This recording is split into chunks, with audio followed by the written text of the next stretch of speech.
I hope everyone's doing well and staying safe. I know many of us are grappling with what for us seems unknown: the isolation of being in quarantine, constant worry about loved ones, and paranoia about infection and transmission of a deadly disease. Though none of us can remember, this city has faced worse disasters than this and survived. And today, I'd like to talk to you about one of them. It's one that I think people will appreciate more given our current situation: the great yellow fever outbreak of 1878. That crisis was, by every measure of the imagination, worse than what we're facing right now. Memphis, in the space of just over 2 months, lost nearly 1/8 of its population, and the financial crisis that followed left the city bankrupt. Things are not going to turn out that way now, but there are some lessons to be learned. For example, hearing the stories of some of the people who were quite heroic back then might be heartening for people right now. And it might help us prepare for the cost when we come out the other side of this. Although, unlike this virus, yellow fever had been a recurring problem in the Mississippi Valley for years, with epidemics occurring at least once a decade.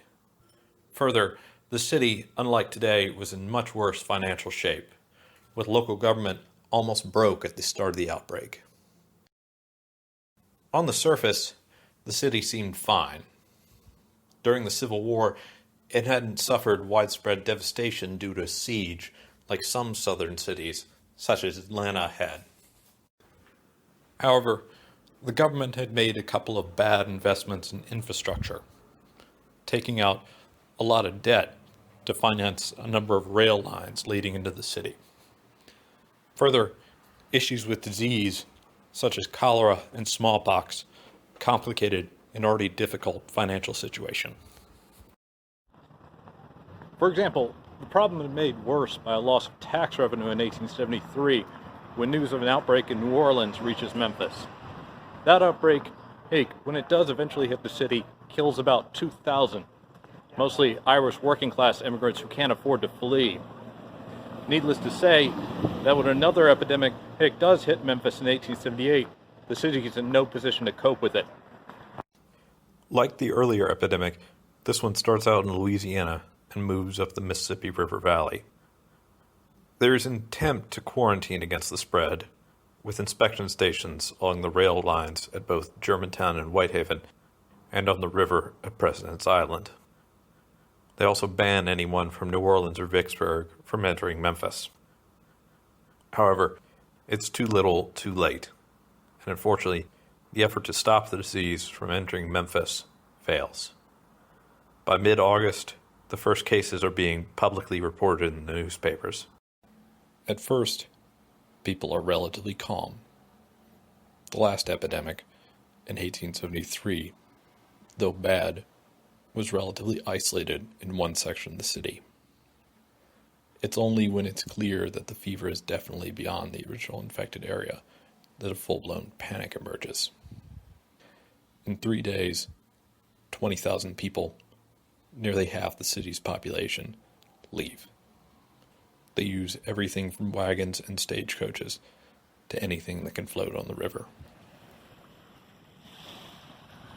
Part of the terror is people of the time period don't actually know the cause of the disease, or exactly how it's transmitted. You see, when someone comes down with a fever, they start out with symptoms such as chills and headaches. Eventually, during the second stage of the disease, they start to hemorrhage, oftentimes vomiting up coagulated blood. That's the most eye-catching symptom. Although, what usually kills most victims is kidney failure. Not surprisingly, with this invisible enemy lurking around, people of the time period reacted much the same way we are now. Not just hoarding supplies, that happens in virtually any epidemic, but with a desire to hold loved ones close against the prospect of an uncertain future. For example, people do their best to contact friends and family in case the worst should happen. Of course, some of these letters still survive today. In fact, we even have some of them available in our collection in the Memphis room at the Central Library. This is a letter by a young newlywed named Julia Rain to her infant daughter, in case neither herself nor her husband should survive the epidemic. My darling daughter, your father and myself, with you in our arms, left Memphis on the 14th of August for this place which we then thought was a place of safety. I cannot bear the thought, darling, that I should be taken away forever without leaving some message for you, something that when you are grown you can read and think of as direct from the mother you never knew. I want you always to think that if your mother had been spared to see you and been with you as you grew to womanhood, that there was nothing she would not have done for you. No sacrifice been too great. Your papa too, little girl, loves you so much. Good night, my darling. A father and mother's love and blessing are yours forever. Meanwhile, in Memphis, the city is on lockdown.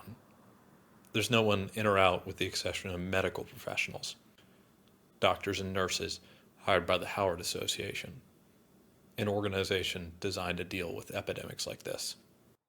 As with every epidemic, doctors and nurses become the heroes and saviors. In fact, in the Memphis room, there's an artifact that proves that.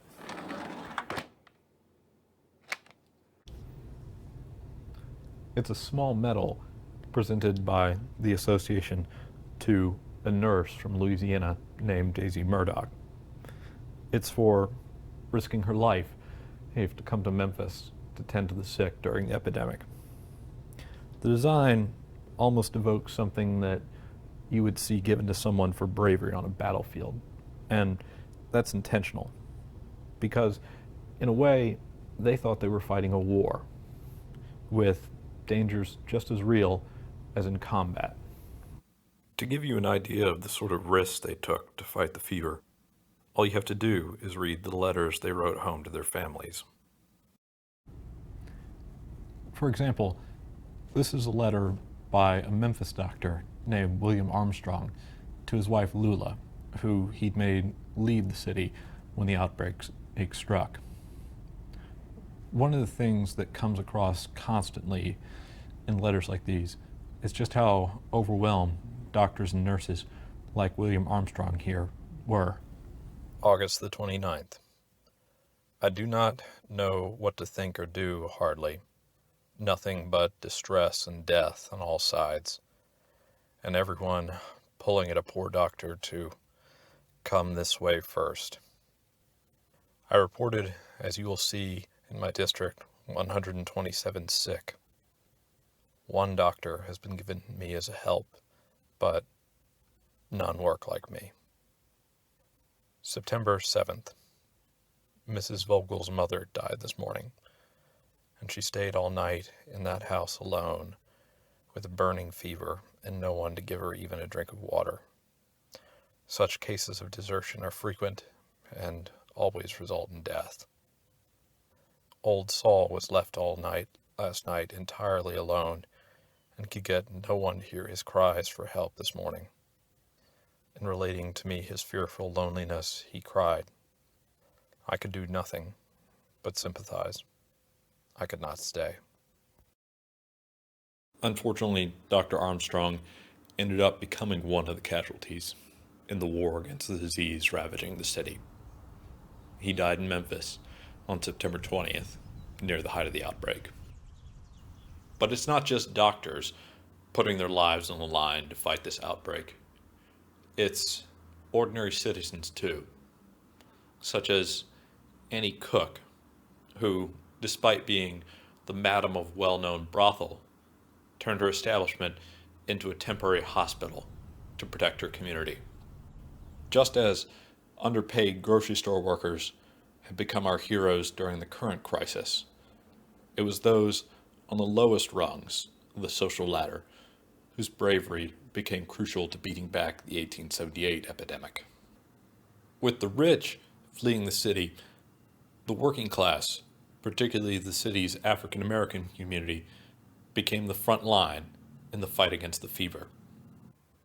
For example, when white police officers died of the fever or quit out of fear of it, black men took their place, something almost previously unheard of in Memphis before the epidemic. While a black militia unit supervised food distribution to citizens left destitute by the economic collapse of the city.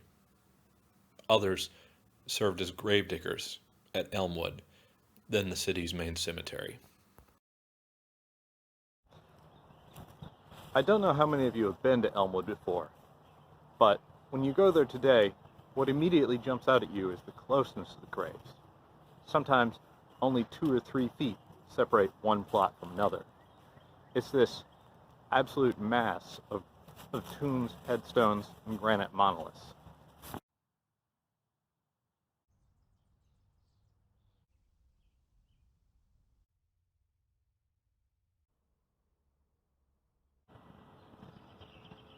However, in the midst of it all, there's an open space. At first, you might think this is a space for reflection. It's not. It's actually a mass grave for 1,400 people who died at the height of the outbreak. That's the scale of the devastation.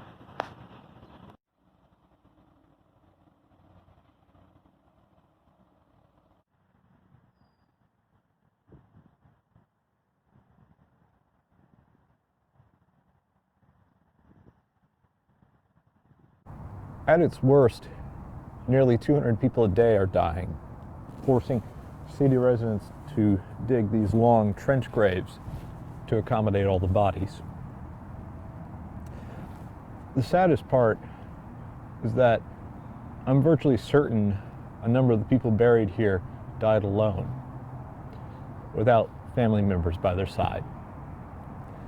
You see, even if a relative contracted the disease, people are urged not to come here for fear of contracting the fever. For example, Dr. William Armstrong, after he got sick, wrote to his wife Lula, telling her not to come to his side. That's how strong fear of this disease was. And the saddest and most heartbreaking accounts that you read from survivors are those talking about the pain and the guilt at not being able to be there when a loved one died, let alone was buried. As we know now, all epidemics have their apex, one way or another. Either they're defeated by science and medicine, or, like wildfires, they consume all of their fuel, burning through health systems. Unlike the uncertainty that we face today about when this will end, people in 1878 knew that if they could hold out until the winter frost, the disease would abate. Past experience from other epidemics had taught them that much. But it would be a mistake to assume that this put an end to the city's suffering. With the end of the epidemic, the city's precarious financial situation came roaring back to the forefront, even more pressing and worse than before, with it abundantly clear the toll the disease had taken on the local economy, and with the added question of who would fit the bill for an absolutely massive relief effort. It's the seriousness of the situation that leads the city to embrace what had seemed just a few months earlier a radical solution to its problems, though it was one that had been proposed before. They cut the local city government down to the bone, almost completely eliminating it. The idea is that with fewer government employees like myself on the payroll, it'll be easier to pay off the massive amount of money that Memphis owes. They even get rid of the elected parts of local government by getting rid of the city charter, instead asking the state to appoint a small commission to administer the city. Because if you get rid of most of the bureaucracy associated with a large elected government, it'll be easier to pay off all the debt the city's incurred.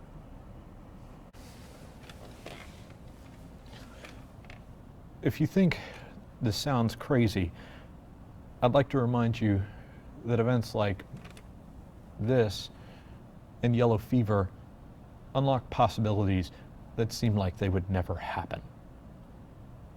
Shock events like these push societies by exposing cracks in systems.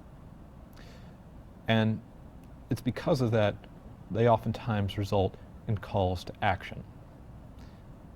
Basically, they're a giant kick in the pants. And that's where you get the silver lining. Because people almost always desperately want something good and some sort of meaning to come out of the pain and destruction.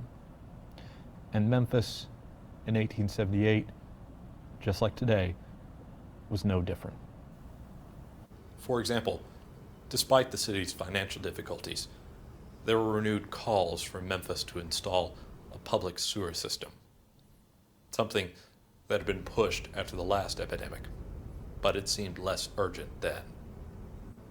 Now, it seemed absolutely clear that it was the difference between life and death.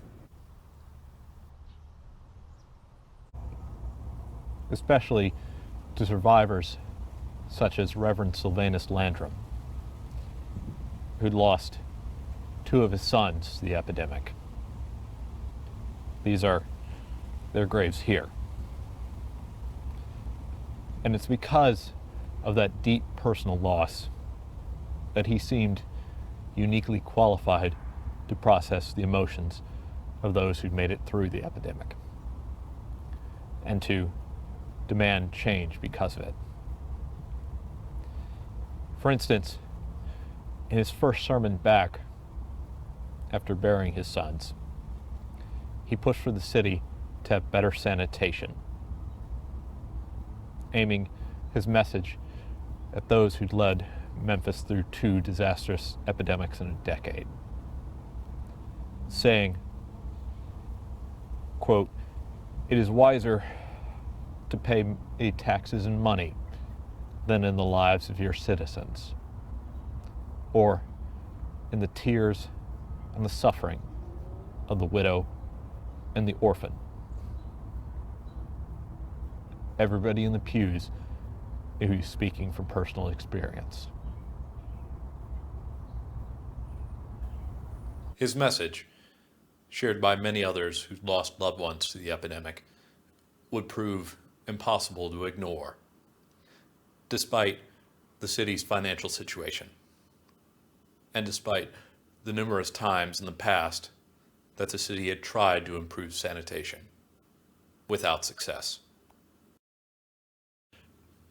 To accomplish what seemed an impossible task for a city in Memphis's financial situation, the local government turned to a former Union cavalry officer named George Waring, who'd gained experience with engineering designing the drainage system for New York's Central Park.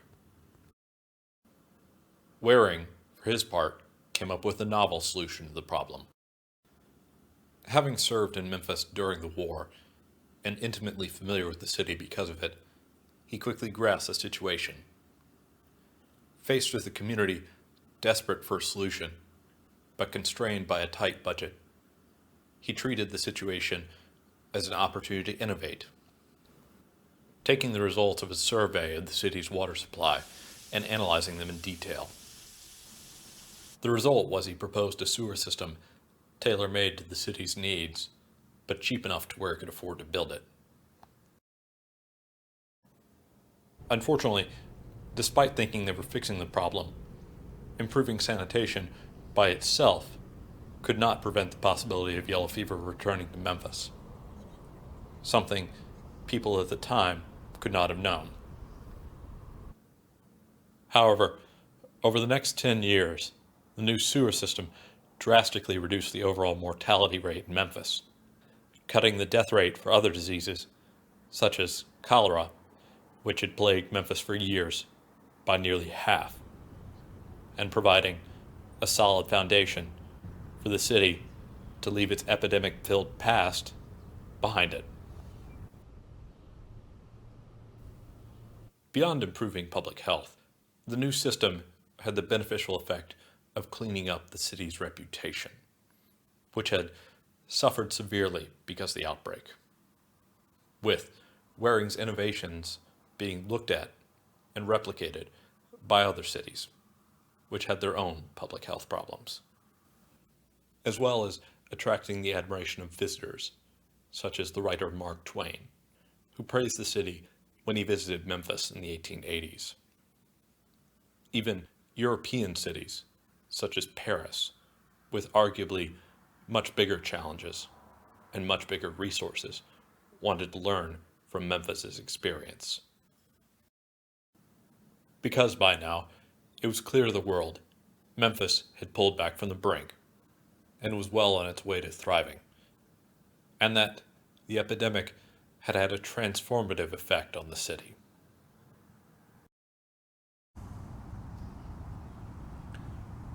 Although, what wasn't clear to the rest of the world was the cost that success had been purchased at. Though, it was surely clear to survivors who walked the city streets every day and had seen the failures of the local government in the years leading up to the epidemic, and what it had taken to rescue something good out of the tragedy that came after. And to try to make up for the lives of lost loved ones. And to answer the same question we face now. How do you make something good come out of all the pain?